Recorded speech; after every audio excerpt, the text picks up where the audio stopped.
Bienvenidos a la lección de esta semana.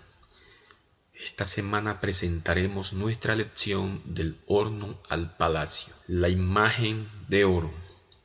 Es importante que nos situemos en el marco geográfico y ubiquemos los hechos de Daniel 13, en un contexto histórico como también geográfico. Para comprender más cabalmente de qué se trata todo esto, es importante enunciar que Daniel 3 dice que la estatua se levantó en una llanura. Hacía muchos años también se había levantado un monumento a la idolatría en una llanura. La llanura de Daniel 3 se llama Dura y la llanura de Génesis 11 se llama Sinar. Con base en la Biblia y comentarios bíblicos, vamos a ver hoy que la llanura de Dura y Sinar constituyen lugares contiguos, lugares geográficos similares donde se desafió al Dios del cielo. Es decir, Sinar, Dios ha sido retado 2 veces. La primera vez fue cuando los constructores de la Torre de Babel deciden levantar un monumento que rivalizara con el cielo y hacerse un nombre por si fuesen esparcidos. Dios los confrontó y destruyó el proyecto rebelde. La segunda vez fue cuando se levantó un objeto de culto que obligaba, so pena de muerte, a adorar una estatua en lugar de Dios, violando así el claro mandamiento bíblico: no harás imágenes ni las adorarás. Dura y Sinar son el mismo lugar. Las citas que mencionaremos a continuación prueban que ambos lugares son el mismo, o por lo menos áreas contiguas. O sea que la antigua sede de Babel vino a ser la sede de Babilonia, siendo ambos lugares de confusión en diferentes épocas. Cuando leemos Daniel 1, se distingue Babilonia. En el tercer año del reinado de Joacim, rey de Judá, dice Daniel 1, vino Nabucodonosor, rey de Babilonia, a Jerusalén y la sitió.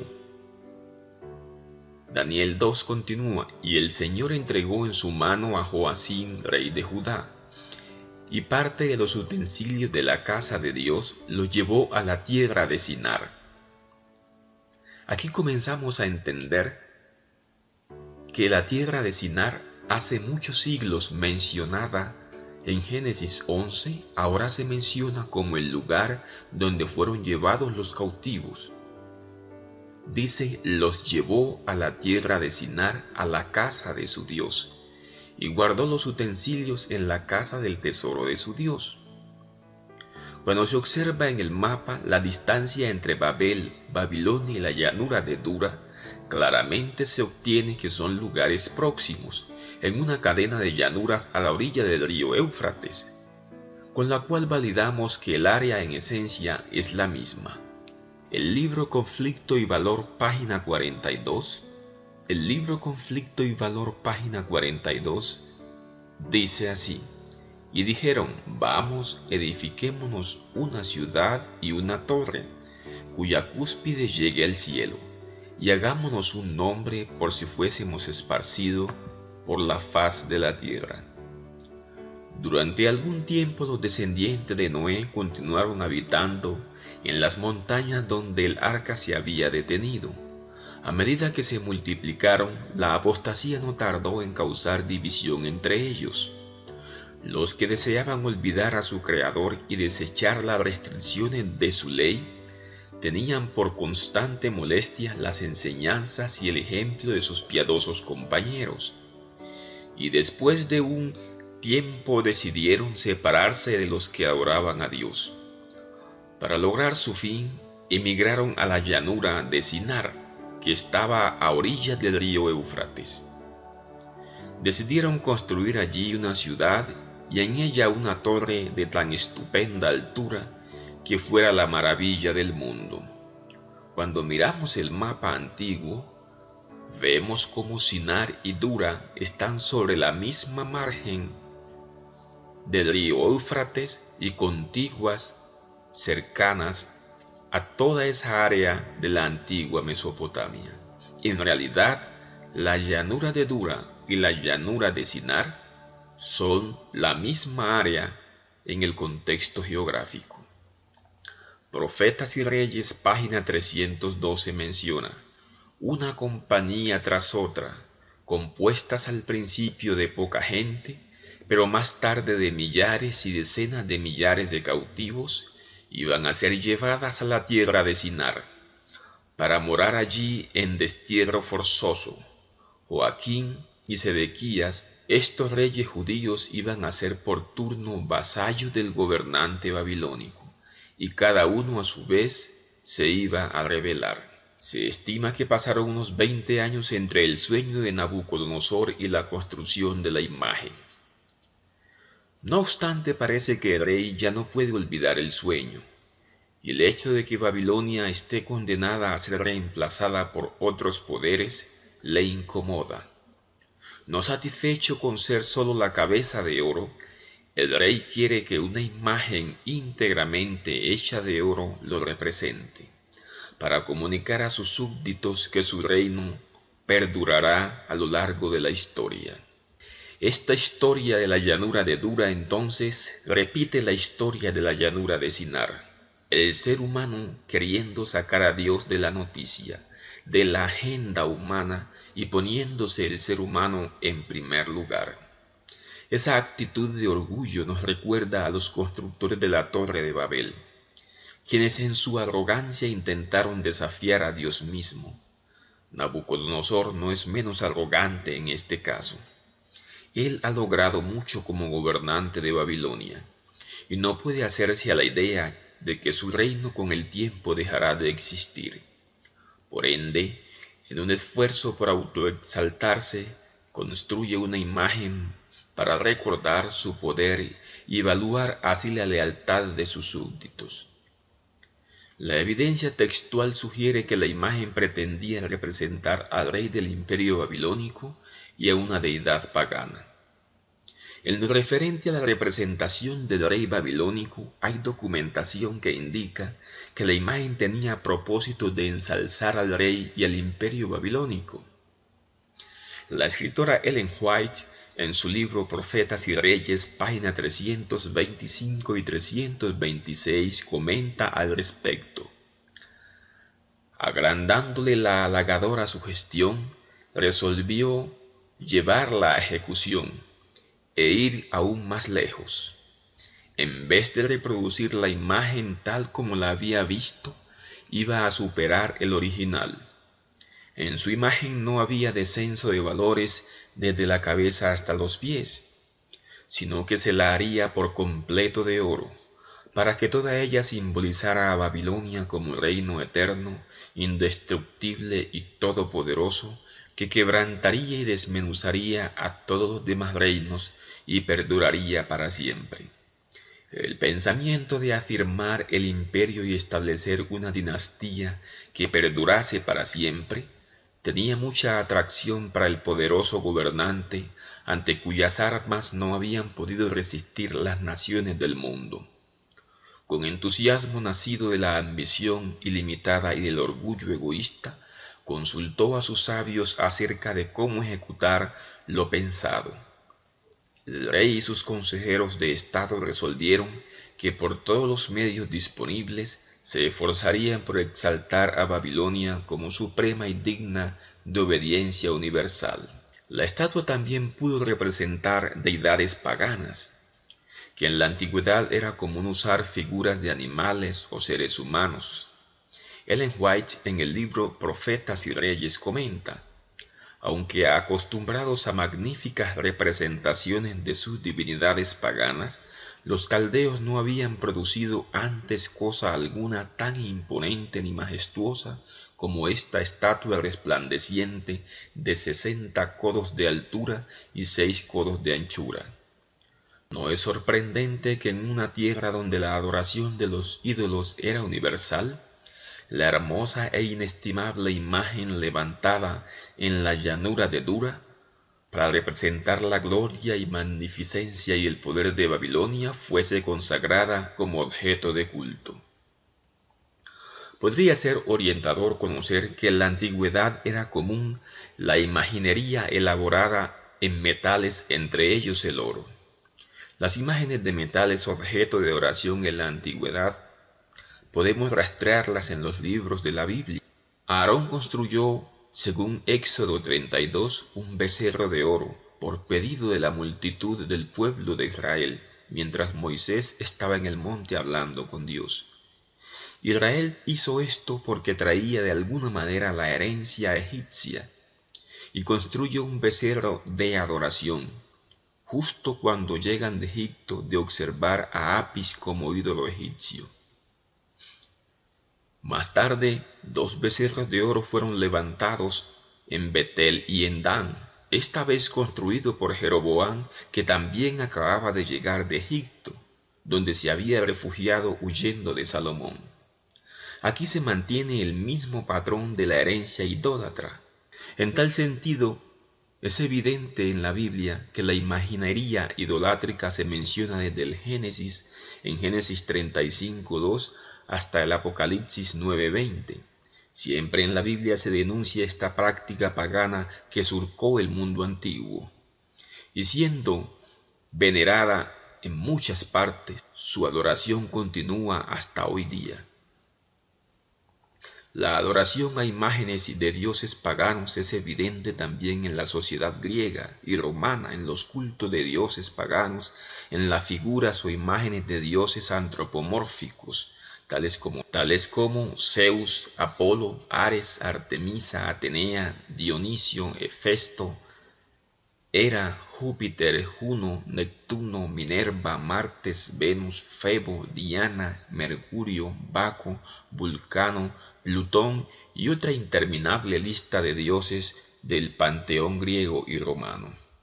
Hay evidencia bíblica que la estatua o la imagen que levantó Nabucodonosor fue erigida en honor a algún dios pagano, porque en el capítulo 3, versículo 12, los espías del rey le informan que hay unos varones judíos, los cuales pusiste tú sobre los negocios de la provincia de Babilonia, Sadrach, Mesach y Abednego. Estos varones, oh rey, no han hecho cuenta de ti, no adoran tus dioses, no adoran la estatua de oro que tú levantaste. Es evidente que la estatua tenía fines de adoración a alguna divinidad pagana. Era claro que la estatua buscaba promover la adoración a un dios, probablemente a aquel a quien invocaban para que el imperio durara para siempre. El mismo Nabucodonosor así lo reconoce cuando le pregunta a los jóvenes: ¿es verdad, Sadrach, Mesach y Abednego, que vosotros no honráis a mi Dios ni adoráis la estatua de oro que he levantado? Es evidente, según la Biblia, que la estatua era símbolo de una deidad pagana. Debemos tener en cuenta que en la antigüedad las líneas que separaban la política de la religión a menudo eran confusas o directamente no existían. En Egipto el faraón era rey y a la vez era Dios. De esa manera podemos afirmar que la estatua fue levantada con fines de representar al rey de Babilonia como imperio universal, que esperaba extender su poderío por muchos años. Enviar un mensaje a todas las naciones representadas en Babilonia, en el sentido de dar a entender que Babilonia, pese a lo que había interpretado Daniel, se iba a erigir como la nación permanente, duradera por todos los siglos, como la cabeza de las naciones. Buscaba rebatir la interpretación de Daniel y establecer que la única nación, el único imperio que duraría por siempre, sería Babilonia. Aunque el rey reconoce la superioridad del Dios de Daniel, evidentemente esas lecciones de teología anteriores no impiden que Nabucodonosor vuelva a la idolatría. ¿Por qué? Lo más probable por su orgullo. Los seres humanos pecaminosos se resisten a reconocer el hecho de que sus logros materiales e intelectuales son vanidad, son efímeros y están condenados a desaparecer. El llamado a adorar. Antes de avanzar en el contenido central de la lección, es importante comprender algunos aspectos importantes. Existen dos métodos para lograr la adoración del ser humano: el amor para motivar o la libre determinación de adorar. Es decir, el ser humano adora voluntaria y libremente. Este método es el que Dios siempre usa. Es el que hablaba el salmista David cuando dijo: me deleito en hacer tu voluntad, Dios mío, tu ley está dentro de mi corazón. Salmos 48. En Éxodo 25:2 dice la Biblia: di a los hijos de Israel que tomen una ofrenda para mí, de todo aquel cuyo corazón le mueva a hacerlo, tomaréis mi ofrenda. Es decir, se refiere a darle a Dios lo que fluya libremente del corazón, no por la fuerza.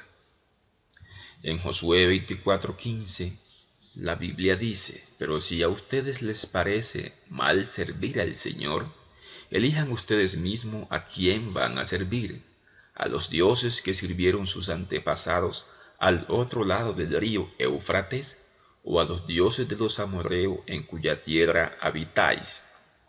Por mi parte, mi familia y yo serviremos al Señor. Dios siempre deja escoger. El otro método para lograr la adoración es el control que manipula el albedrío de las personas. Manipular la voluntad. Cuando el amor no funciona, es decir, la persona no accede libremente a adorar un sistema, entonces se aplica el control, que generalmente es a través de estructuras de poder como los gobiernos. Esta vez se realiza una convocatoria en la llanura de Dura.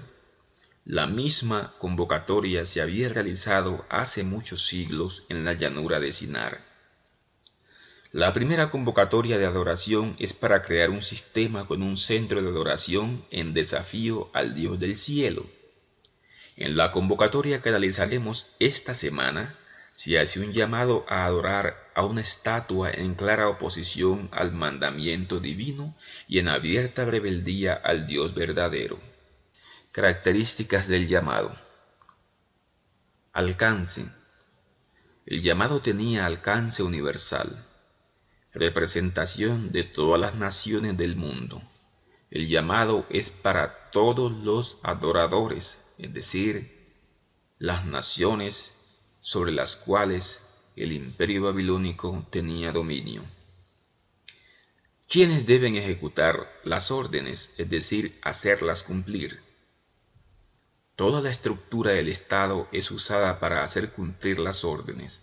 En Daniel 3:3 fueron pues reunidos los príncipes, los asistentes y capitanes, los jueces, los tesoreros, los consejeros, los presidentes y todos los gobernadores de las provincias a la dedicación de la estatua que el rey Nabucodonosor había levantado. Y estaban de pie delante de la estatua que había levantado el rey Nabucodonosor. Es decir, toda la estructura gubernamental del Estado estaba allí, pero también estaba la estructura de poder judicial y también estaba la estructura de poder legislativo. ¿Quiénes se opusieron a esa falsa adoración? Una minoría, 3 personas. ¿Qué tipo de adoración se utilizó en esa oportunidad? Se utilizó la adoración basada en el control de las personas, es decir, el gobierno obliga a los ciudadanos mediante la conminación a adorar so pena de ser muertos. La alianza para adorar. El poder religioso establece la necesidad de adorar y el poder civil, es decir, el gobierno babilónico, logra controlar la población para lograr que esto se cumpla. Se había organizado entonces la necesidad de adoración controlando la población, y en esta oportunidad se logró por decreto legal que obligaba a adorar y por decreto que también anunciaba la muerte a quien no adorara la imagen, según Daniel 3:4-6. La imagen de oro sobre la llanura de Dura, cuyo nombre en acadio significa lugar amurallado, da a ese sitio amurallado la impresión de un vasto santuario. Como si no fuera suficiente, el horno cercano bien pudo evocar un altar.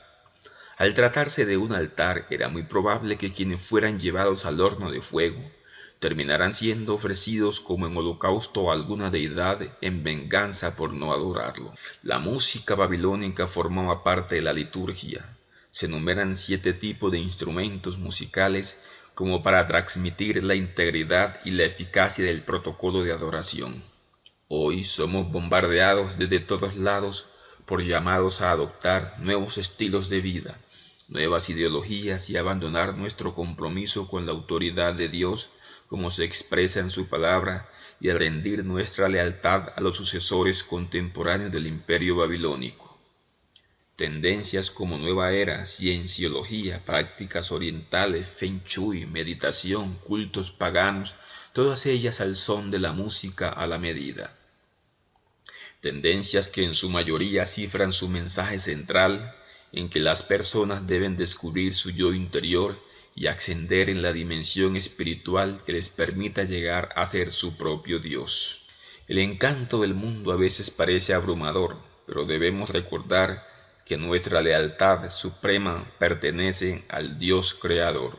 Según el calendario profético, estamos viviendo en los últimos días de la historia de este mundo.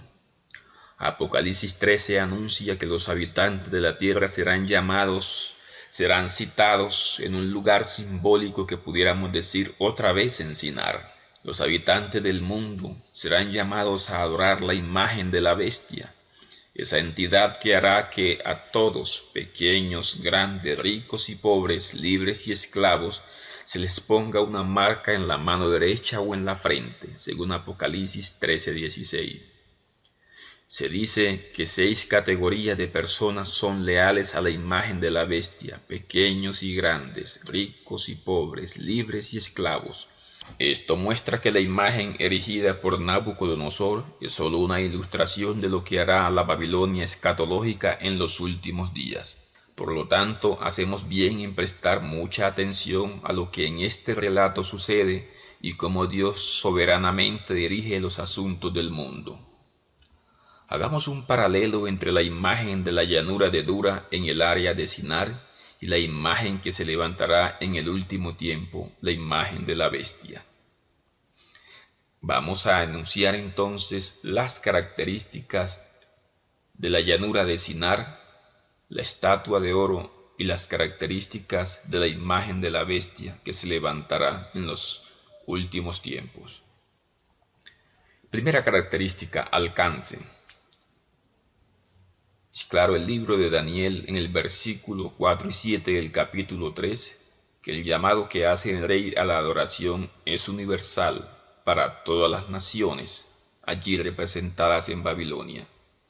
Apocalipsis 13:12 también dice que la imagen de la bestia se levantará para exigir adoración de todos los seres humanos. ¿Quiénes deben ejecutar las órdenes, es decir, hacerlas cumplir? En Daniel 3:3 se menciona que toda la estructura del Estado, el componente gubernamental, el componente legislativo y el componente judicial. Allí en Apocalipsis 13:15 al 17 se menciona también que la imagen se levantará y tendrá poder de doblegar las conciencias humanas. Elena G. White en el evento de los últimos días menciona: cuando el Estado haga uso de su poder para poner en vigor los decretos y sostener las instituciones de la Iglesia, entonces la protestante Norteamérica habrá formado una imagen del papado y habrá una apostasía nacional que solo concluirá con la ruina nacional. ¿A quién va dirigido el decreto? En Daniel capítulo 3, versículo 4 y 7 se menciona que a todos los seres humanos. Pero ¿quiénes se opondrán a la falsa adoración? Aunque va dirigido a todos los seres humanos, sabemos que en Daniel 3:12 hay una minoría que no se doblega al decreto. En Apocalipsis 13:8 también se menciona una minoría que no sucumbe ante el decreto y que no se deja doblegar por las amenazas de la imagen de la bestia. ¿Qué tipo de adoración se usó en Babilonia? Adoración basada en el control de la humanidad, es decir, el gobierno de Nabucodonosor obligó a los ciudadanos mediante la combinación a adorar la imagen so pena de ser echados al horno de fuego. ¿Y qué tipo de adoración se usará al final de los tiempos? La misma adoración, la adoración basada en el control de la humanidad. El Estado obligará a los ciudadanos a adorar la imagen de la bestia. Los controlará restringiendo sus libertades civiles y limitando sus posibilidades de hacer transacciones económicas y financieras, y finalmente ordenará la muerte de quienes no adoren la imagen de la bestia. La prueba de fuego. El decreto real ya había sido notificado. Ahora se esperaba el cumplimiento universal por parte de las naciones del mundo allí representadas en Babilonia. Todos debían adorar la estatua de oro levantada en honor a sus dioses y para la gloria del imperio. Al respecto, Elena de White comenta: llegó el día señalado y un vasto concurso de todos los pueblos, naciones y lenguas se congregó en la llanura de Dura, de acuerdo con la orden del rey. Cuando se oyó el sonido de la música, todos los pueblos se postraron y adoraron la estatua de oro. En aquel día decisivo las potestades de las tinieblas parecían ganar un triunfo señalado. El culto de la imagen de oro parecía destinado a quedar relacionado de un modo permanente con las formas establecidas de la idolatría, reconocida como religión del Estado en aquella tierra. Satanás esperaba derrotar así el propósito que Dios tenía de hacer de la presencia del cautivo Israel en Babilonia un medio de bendecir a todas las naciones paganas. Profetas y Reyes, página 327. Sin embargo, en el vasto imperio había 3 hebreos para los cuales adorar a la imagen impuesta por el rey era una grosera idolatría que se oponía a toda la adoración aprendida en el templo de Jerusalén. Esta enseñanza la vivieron en sus primeros años de vida. Aunque tienen cargos en el imperio y son leales al rey, su lealtad a Dios es superior y establece un límite a su lealtad humana. Ciertamente están dispuestos a continuar sirviendo al rey como administradores fieles, sin embargo no pueden unirse en la ceremonia, en la liturgia pagana. Han aprendido los mandamientos del Señor que les ordena: no tendrás dioses ajenos delante de mí. No te harás imagen de ninguna semejanza de lo que está arriba en el cielo, ni abajo en la tierra, ni en las aguas debajo de la tierra. No te inclinarás a ellas ni las honrarás, porque yo soy Jehová tu Dios fuerte, celoso, que visito la maldad de los padres sobre los hijos, hasta la 3ª y 4ª generación de los que me aborrecen. Y hago misericordia a millares, a los que me aman y guardan mis mandamientos. Estas verdades estaban profundamente centradas en el corazón. Se cumplía la palabra que estaba escrita en la Torá: instruye al niño en su camino y aun cuando sea viejo no se apartará de él.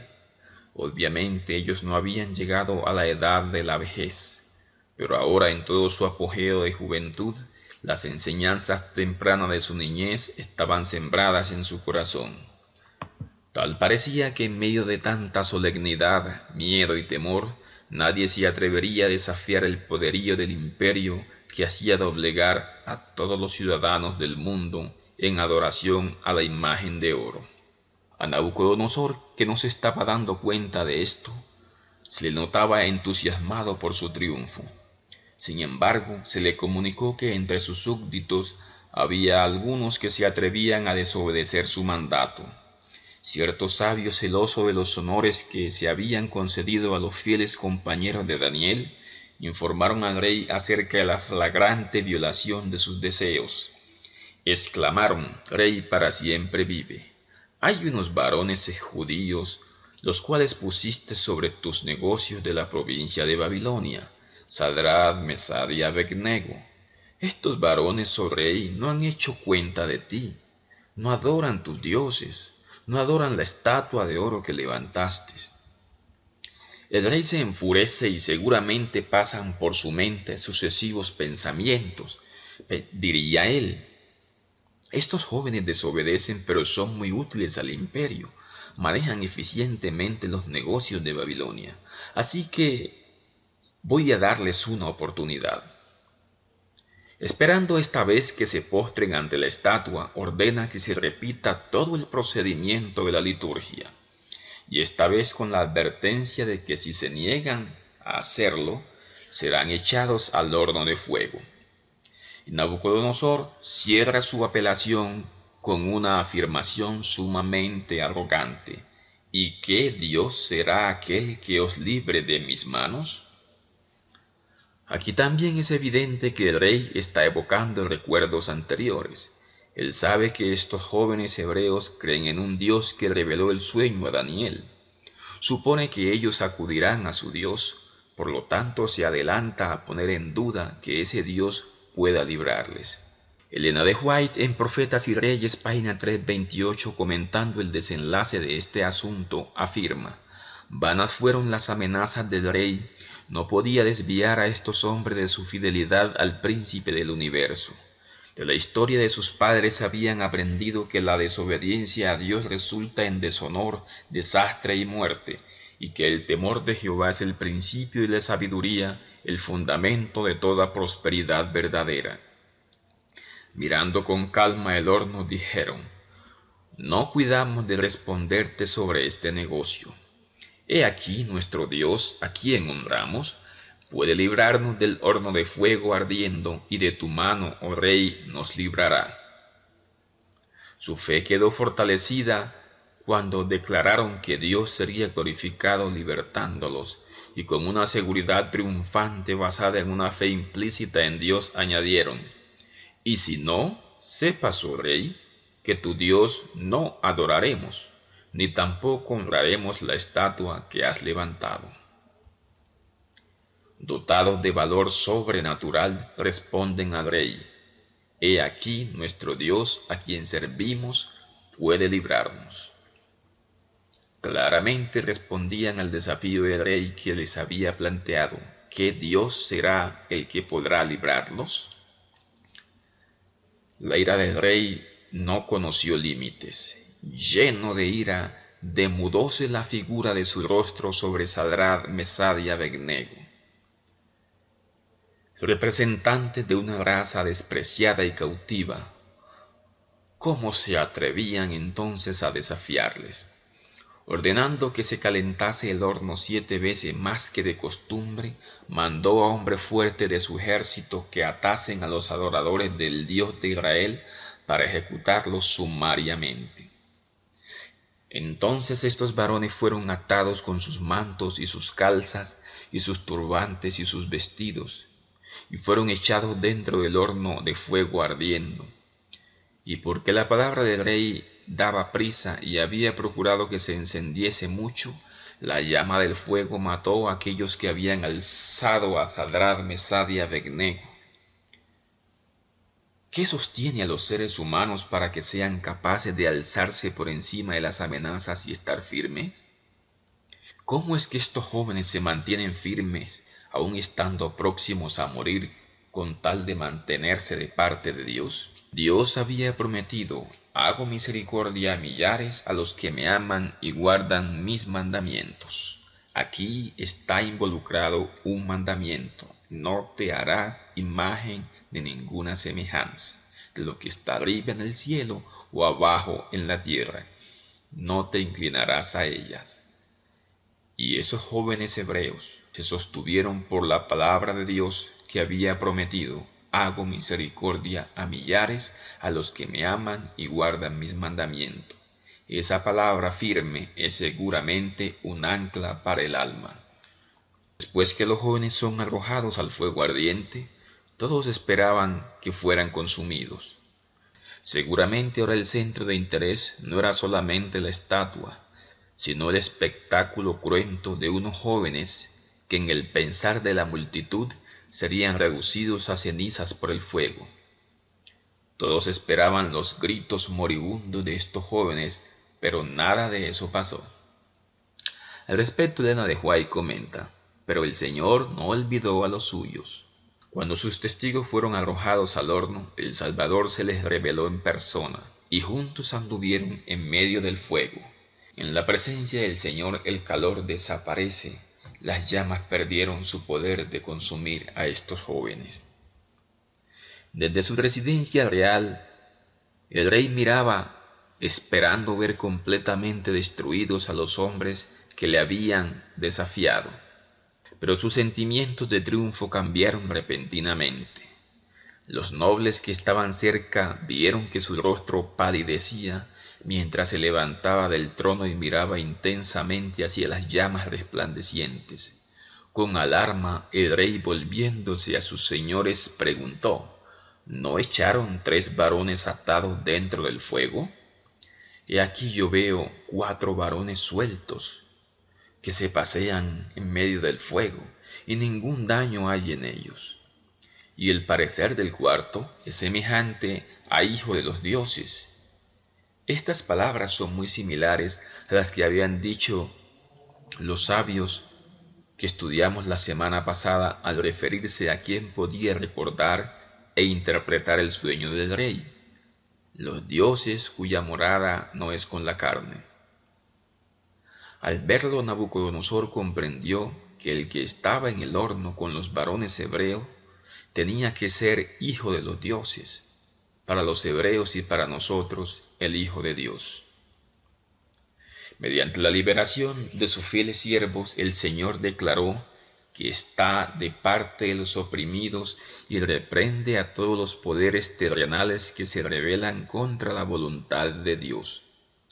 Los 3 hebreos declararon a toda la nación de Babilonia su fe en aquel a quien adoraban. Confiaron en Dios. En la hora de su prueba recordaron la promesa: cuando pasares por las aguas, yo seré contigo, y por los ríos no te anegarán. Cuando pasares por el fuego, no te quemarás, ni la llama arderá en ti. Isaías 43:2. Y de esta manera maravillosa su fe en la palabra viviente fue honrada a la vista de todos. Y ahora, olvidándose de su propia grandeza y dignidad, Nabucodonosor descendió de su trono y, yendo a la boca del horno, clamó: Sadrad, Mesad y Abednego, siervo del Dios Altísimo, salid y venid. Entonces Sadrad, Mesad y Abednego salieron delante de la vasta muchedumbre, y se los vio ilesos. La presencia de su Salvador los había guardado de todo daño, y sólo se habían quemado sus ligaduras. Y juntáronse los grandes, los gobernantes, los capitanes y los consejeros del rey, para mirar estos varones, cómo el fuego no se enseñoreó de sus cuerpos, ni cabello de sus cabezas fue quemado, ni su ropa se mudaron, ni olor de fuego había pasado por ellos. Este espectáculo de Dios en favor de sus hijos hizo que se olvidara la gran imagen de oro, levantada con tanta pompa. En la presencia del Dios viviente los hombres temieron y temblaron. El rey humillado se vio obligado a reconocer: bendito el Dios de ellos, de Sadrad, Mesad y Abednego, que envió a su ángel y libró sus siervos que esperaron en él, y el mandamiento del rey mudaron, y entregaron sus cuerpos antes que sirviesen ni adorasen otro Dios que su Dios. Esto nos recuerda algo que se dará al final de los tiempos. Toda rodilla se doblará, toda lengua confesará que Jesucristo es el Señor, para gloria de Dios Padre. Filipenses 2:10-11. Muchos se preguntan por qué Dios libró a los jóvenes hebreos en esta oportunidad del horno de fuego, pero no libró a otros siervos suyos como Juan el Bautista, Pedro, Isaías y Jeremías, quienes fueron ejecutados. Sin duda, lo que pasó en la llanura de Dura o en la llanura del área de Sinar es un tipo del tiempo de angustia. Después que se dé el decreto de muerte y comience el tiempo de angustia, ningún hijo de Dios va a morir. Ya para entonces sellado, ningún hijo de Dios podrá morir a mano de los impíos. La Biblia lo dice en Daniel 12:1. En aquel tiempo seremos librados los del pueblo de Dios. Elena de White en Profetas y Reyes, página 331 afirma: como en los días de Sadrad, Mesad y Abednego, en el período final de la historia de este mundo, el Señor obrará poderosamente en favor de aquellos que se mantengan firmemente por lo recto. El que anduvo con los notables hebreos en el horno de fuego acompañará a sus seguidores donde quiera que estén. Su presencia constante los consolará y sostendrá en ese tiempo. I don't blame you for living this wish had been enough for you to stay.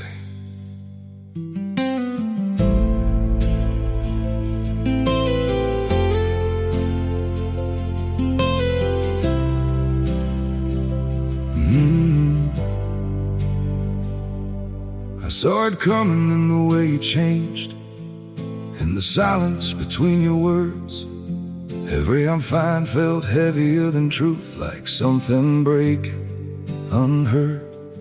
I tried to fix what I didn't understand, held on tighter as you slipped away. But love can't grow where it's already gone. I don't blame you for living this wish had been enough for you to stay.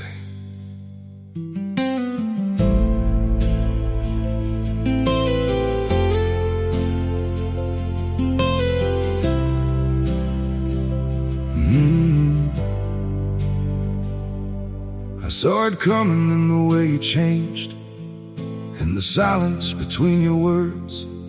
Every I'm fine felt heavier than truth, like something breaking unheard. I tried to fix what I didn't understand, held on tighter as you slipped away. But love can't grow where it's already gone. I don't blame you for living this wish had been enough for you to stay.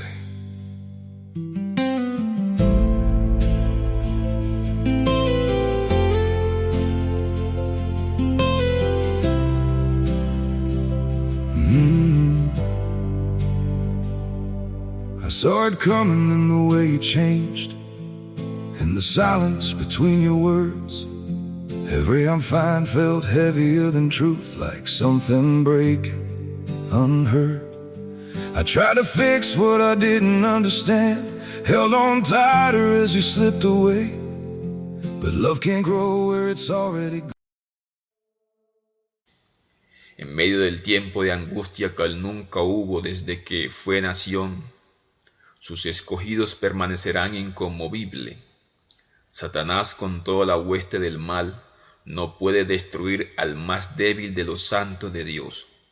Los protegerán ángeles excelsos en fortaleza, y Jehová se revelará en su favor como Dios de dioses, que puede salvar hasta lo sumo a los que ponen su confianza en él. Secreto de una fe así. Llama mucho la atención que en Apocalipsis, al indicar las características del pueblo de Dios al final del tiempo, enfrentando a los poderes mundanales de la imagen de la bestia, una de las características es que tendrá una fe como la que tenía Jesús. El texto dice: aquí está la paciencia de los santos, los que guardan los mandamientos de Dios y la fe de Jesús. Pero de acuerdo con el erudito Clifford Goldstein, el versículo de Apocalipsis 14:12, para una mejor comprensión debería leerse de la siguiente manera: aquí está la paciencia de los santos, los que guardan los mandamientos de Dios y tienen una fe como la que tenía Jesús. Al reflexionar sobre la experiencia de Sadrad, Mesad y Abednego, podemos preguntarnos: ¿cuál es el secreto de una fe tan sólida? ¿Cómo es que estuvieron dispuestos a quemarse vivos antes que adorar a la imagen? Piensa en todas las formas en que podrían haber racionalizado el hecho de postrarse en sumisión a las órdenes del rey, y sin embargo, a pesar de ser conscientes de que podrían haber muerto como tantos otros, se mantuvieron firmes. Hebreos 11 nos da una explicación de por qué muchos hombres de Dios se mantuvieron firmes pese al peligro. Para fomentar esa fe necesitamos entender qué es la fe. Algunos tienen una percepción cuantitativa de la fe. Miden su fe por las respuestas que al parecer reciben de Dios. Van a los centros de comercio y oran por un lugar para estacionar. Si por casualidad consiguen un espacio al llegar, concluyen que tienen una fe sólida. Si todos los espacios están ocupados, quizás piensen que su fe no es lo suficientemente sólida como para que Dios escuche sus oraciones. Esta interpretación de la fe se vuelve peligrosa porque intenta manipular a Dios y no tiene en cuenta la soberanía y la sabiduría de Dios. De hecho, la fe verdadera, como lo manifiestan los amigos de Daniel, se mide por la calidad de nuestra relación con Dios y la consiguiente confianza absoluta en Él. La fe auténtica no busca doblegar la voluntad de Dios para que se adecue a la nuestra, más bien subyuga nuestra voluntad a la voluntad de Dios. Como vimos, los 3 hebreos no saben exactamente lo que Dios les tiene reservado cuando deciden desafiar al rey y permanecer fieles a Dios. Deciden hacer lo correcto a pesar de las consecuencias. Esto es lo que realmente caracteriza una fe madura. Mostramos una fe real cuando oramos al Señor por lo que queremos, pero confiamos en que Él hará lo mejor por nosotros, incluso si en ese momento no entendemos lo que está sucediendo ni por qué. Finalmente podemos decir que la fe es esperar en que Dios provea, porque la fe deriva del pacto, de la promesa. Él ha cumplido, Él cumplirá, Él seguirá cumpliendo. Fe es confiar. Muchos de nosotros no tenemos fe, sino expectativa que Dios cumplirá, pero la fe es otra cosa. La fe se aferra al Dios de la promesa y mantiene la espera en que aquel que prometió es fiel. Dios nos ayude a desarrollar esa fe que, como los jóvenes hebreos, nos mantendrá firmes en el día final. ¿Qué lecciones debemos aprender de lo que pasó esta semana? Importantes son las lecciones que debemos aprender de lo experimentado por los jóvenes hebreos en la llanura de Dura. En esta época nuestra, muchos de los siervos de Dios, aunque inocentes de todo mal proceder, serán entregados para sufrir humillación y ultrajes a manos de aquellos que, inspirados por Satanás, están llenos de envidia y fanatismo religioso. La ira del hombre se despertará en forma especial contra los que santifican el sábado del 4º mandamiento, y al fin un decreto mundial los denunciará como merecedores de la muerte. El tiempo de angustia que espera al pueblo de Dios precisa de una fe inquebrantable. Sus hijos deberán dejar manifiesto que Él es el único objeto de su adoración, y que por ninguna consideración, ni siquiera la vida misma, pueden ser inducidos a hacer la menor concesión a un culto falso. Para el corazón leal, los mandamientos de hombres pecaminosos y finitos son insignificantes frente a la palabra del Dios eterno. Obedecerán a la verdad, aunque el resultado haya de ser encarcelamiento, destierro o muerte.